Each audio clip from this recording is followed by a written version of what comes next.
திருக்குறள் அதிகாரம் 2 வான் சிறப்பு. வான் நின்று உலகம் வழங்கி வருதலால் தான் அமிழ்தம் என்று உணரற்பாற்று. துப்பார்க்கு துப்பாய துப்பாக்கி துப்பார்க்கு துப்பாய தூவும் மழை. விண்ணின்று பொய்ப்பின் விரிநீர் வியனுலகத்து உள்நின்று உடற்றும் பசி. ஏரின் உழார் உழவர் புயல் என்னும் வாரி வளங்குன்றிக்கால். கெடுப்பதூம் கெட்டார்க்கு சார்வாய் மற்றாங்கே எடுப்பதூம் எல்லாம் மழை. விசும்பின் துளி வீழின் அல்லால் மற்றாங்கே பசும்புல் தலை காண்பதரிது. நெடுங்கடலும் தன் நீர்மை குன்றும் தடிந்தெழிலி தான் நல்காதாகிவிடின். சிறப்பொடு பூசனை செல்லாது வானம் வரக்கு மேல் வானோர்க்கும் ஈண்டு. தானம் தவம் இரண்டும் தங்கா வியன்னுலகம் வானம் வழங்காதெனின். நீரின்றி அமையாது உலகெனின் யார் யார்க்கும் வானின்று அமையாது ஒழுக்கு. முதல் அதிகாரம் கடவுள் வாழ்த்து. அதோடைய 10 பாடல்களுக்கும் முழுமையான விளக்கத்தை பார்த்தோம். இப்போ 2வது அதிகாரம் வான் சிறப்பு பார்க்க போகிறோம். அதாவது வெட்ட வெளியிலேருந்து தான் உலகம் தோன்றுச்சு. அங்கேருந்தே மழை வரத்துனால அது அமிழ்தங்கிறோம். இது பூமியை மதித்து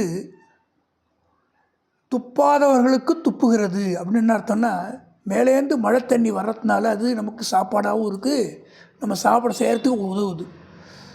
உள்ளிருக்கும் பசிக்கு உணவாகவும் உழவர்களுக்கு உற்ற துணையாகவும் சமயத்தில் புயலாகவும் இருக்குது.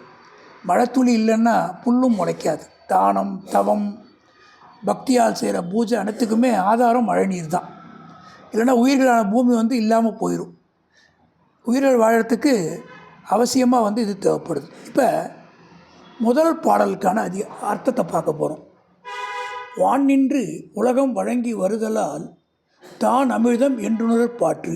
மழை என்று ஒன்று இருப்பதால் தான் உலகில் உள்ள உயிரினங்கள் அழியாமல் வாழ்ந்து வருகின்றன. ஆகையால் மழை சாகாமல் காக்கும் அமுதென்று பாராட்டப்படுகிறது. இப்போ அமிழ்தம் அப்படின்னா என்னென்னா, இந்த தேவர்கள்லாம் அவங்களுடைய சாப்பிடக்கூடிய ஒன்று, இறப்பு வராத ஒரு இதை அவங்க கண்டுபிடிச்சி வச்சுருந்தாங்க. அதுக்கு பேர் அமிழ்தம் அப்படின்னு சொல்லுவாங்க. இப்போ பார்த்திங்கன்னா, மழை பெய்வதாலே தான் உலக உயிர்கள் வாழ்கின்றன. ஆதலால் மழையே உயிர்களுக்கு அமிழ்தம் அப்படின்னு சொல்கிறாங்க. இப்போ வான் அப்படின்னு என்னென்னா, விண், மேகம், மழை, அக்னி, இப்படி பல அர்த்தம் இருக்குது. தேவர் உலகு அப்படின்னு. நின்று எப்பொழுதும், இப்போ அப்போ இல்லை, எப்போ பார்த்தாலும் உலகம், பூமி, உலக உயிர்கள், இங்கே உயிர்கள்லாம் இருக்குது. வழங்குதல் அப்படின்னா நிலை பெறுதல், கொடுத்தல், சொல்லுதல், கொண்டாடப்படுதல், இப்படி பல அர்த்தம்.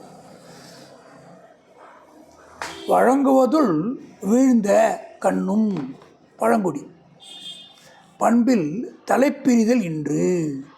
வழங்குதல் வீழ்ந்த கண்ணும் பழங்குடி பண்பில் தலைப்பிரிதல் இன்று. ஒரு பழம்பெருமை உள்ளவங்க வாழ்க்கையில் வறுமைக்கு போனால் கூட அவங்க கொடுக்கறத நிப்பாட்ட மாட்டாங்க. இப்போ வருதல் அப்படின்னா வருகை அப்படின்னு சொல்லலாம். என்ன வழங்கி வருதல், வருகை வருது. மழை வருகையாக வருது. வரும் முன்னர் காவாதான் வாழ்க்கை எரிமுன்னர் வைத்தூறு போல கெடும் அப்படின்வாங்க. குற்றம் வரத்துக்கு முன்னாடி காத்து கொள்ளாதவருடைய நெருப்பு முன்னாடி வைக்கல் வச்சா அப்படி எரிஞ்சு போகும், அப்படி அழிஞ்சு போயிடும் அப்படின்றாங்க. வருகமன் கொன்கண் ஒரு நாள் பருகுவன் பைதல் நோய் எல்லாம் கெட. என் காதலன் ஒரு நாள் என்கிட்ட வருவான், என்னுடைய துன்ப நோய் தீர்ற மாதிரி அவன் உதவுவான் அப்படின்ற அந்த அர்த்தத்தில் அதை நான் இனிமையாக ஏற்றுக்குவேன். அதை அப்படி சொல்கிறேன். அமிர்தம் அப்படின்னா என்னென்னா, இறப்பற்ற தன்மை தரக்கூடிய தேவர்கள் அருந்தக்கூடிய உணவு.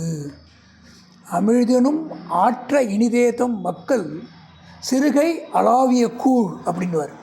நம்ம குழந்தைங்க அந்த கையை சின்ன கஞ்சால் பிசைகிற அந்த சாப்பாடு அமிர்தத்தை விட இனிமையாக இருக்குது அப்படின்னு சொல்கிறாங்க. வான் நின்று உலகம் வழங்கி வருதலால் தான் அமிழ்தம் என்றுணரற்பாற்று. அமிர்தம்னு அதை சொல்கிறாங்க.